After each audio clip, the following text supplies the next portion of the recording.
John MacLennan here, and like many, I've been awaiting the arrival of the Unihertz Titan 2. I was part of the crowdfunding. This is not the first phone I have ordered from Unihertz. I've had their Titan Pocket and their Titan Slim, so I'm looking forward to unboxing this latest physical keyboard.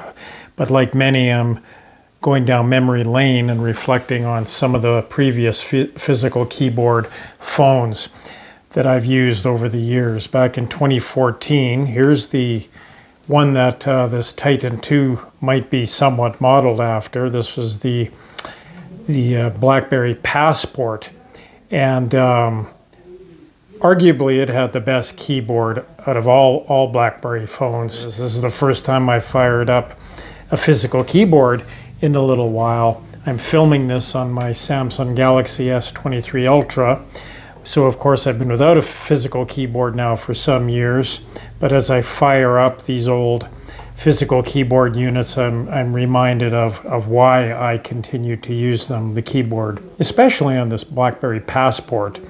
They're just excellent devices. So after the Passport, that was I think around 2014 or so, you know, BlackBerry started to change things, and another company kept the name and went with what's called the Key One. Also a very nice keyboard experience. Very, very pleased with this model over the years.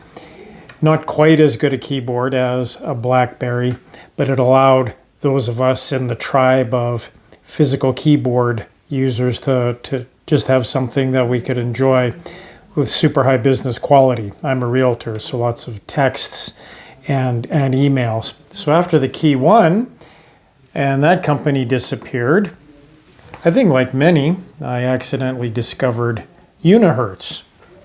And I was very surprised to find out that they had a model called the Pocket, the Titan Pocket. An intentionally smaller device, quite rugged, with an excellent physical keyboard as well. The Titan Pocket, again, allowed for just pounding out emails and messages. And in fact, this would still be a good backup phone. The Android operating system will be behind a little bit now.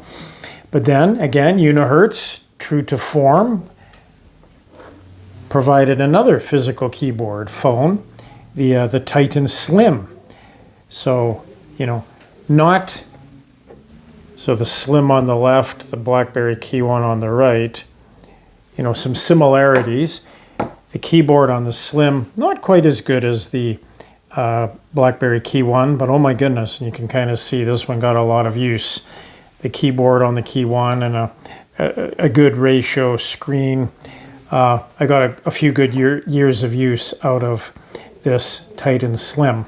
So now, fast forwarding to today, the Titan 2. So I'm looking forward to unboxing that and putting it to use to see how it continues the tradition of physical keyboard smartphones. I'm a few days into setting up the Unihertz Titan 2.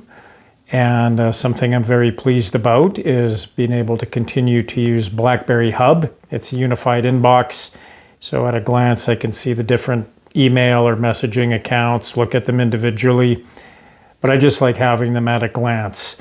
So that continuity from BlackBerry days into this Android Unihertz Titan 2 with a physical keyboard, scrolling. The rear subscreen may eventually work for notifications, but in the meantime, I'm using AOD Notify software. Blue dots, green dots here for messages and WhatsApp. I think I have purple for Messenger. I'll put a link below. I will add some links to more sophisticated reviews of the Unihertz Titan 2. My goal was just to give a longtime BlackBerry user assessment, my impressions. So I'm not even a week into using the Titan 2, but I'm very impressed. As I say, it's Android. For technical reviews, I'll put some links for some videos of some fellas or people that I think have done very proficient reviews on the technical side. What I like so far is the feel of it. It seems to be quality. The keyboard seems to be excellent. Still struggling a little bit with the space bar, but like many, I'm either returning to a physical keyboard after a while. It takes the muscle memory and the old thumbs to get used to it again, but it's sure nice to be typing on a physical keyboard again. For my purposes, it's usability.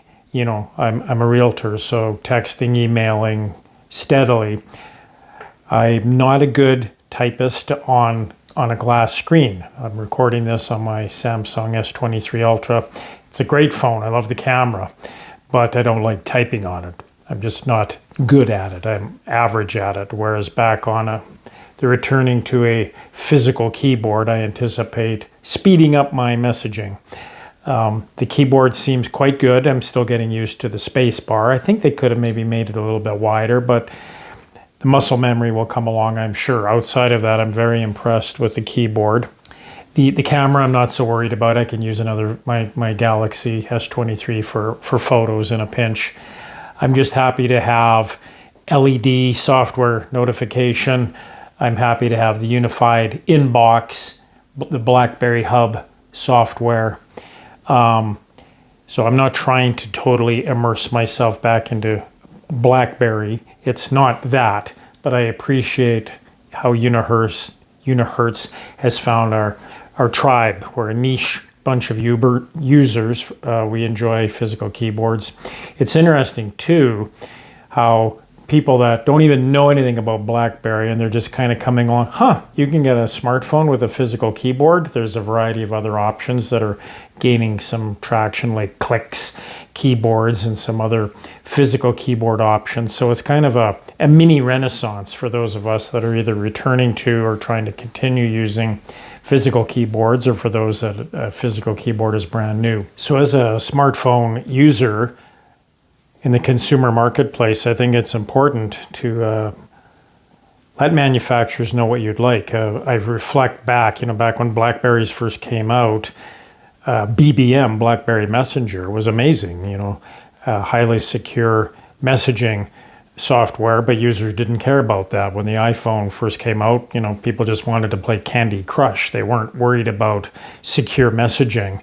So even though BlackBerry had that, it just wasn't a need that consumers wanted. As time fast forwards, WhatsApp has certainly filled that niche, at least in a large degree, for secure messaging.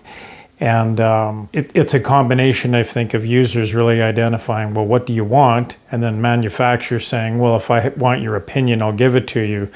Because I do find it interesting that why weren't people concerned with secure messaging back in the day? That should have been a concern.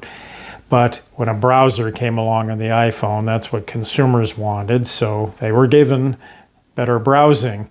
And then it was just sort of a wait a minute moment. How about secure messaging?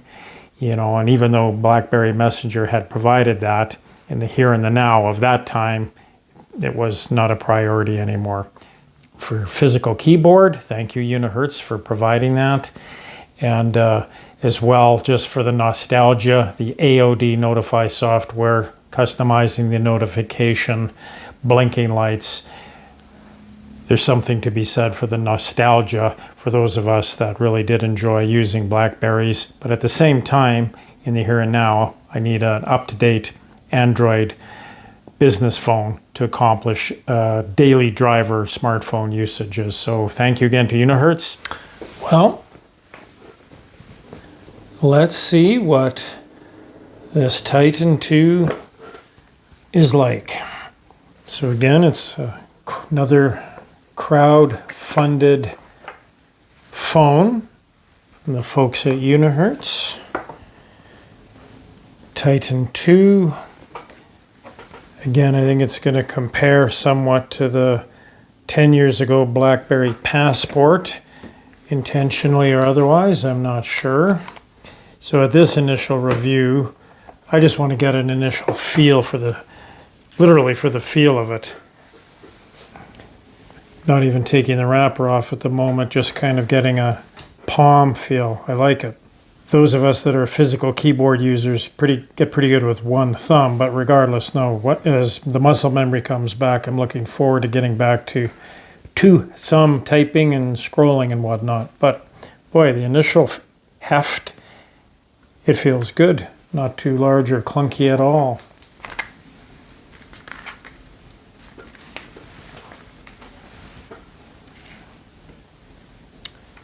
Wow, I really like the feel of it.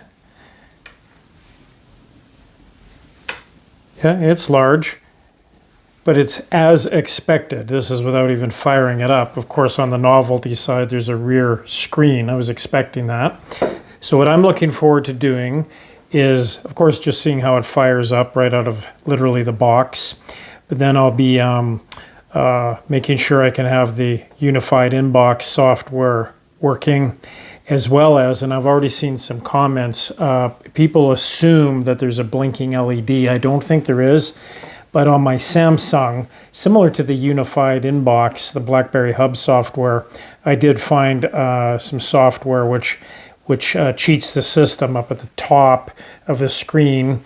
At least that was on my on the Samsung that's recording this video. But little colored dots to emulate the blinking dots that those of us that go back to BlackBerry days got used to. So as far as initial feel, I'm really liking this so far. But I'll add on actual usage video shortly.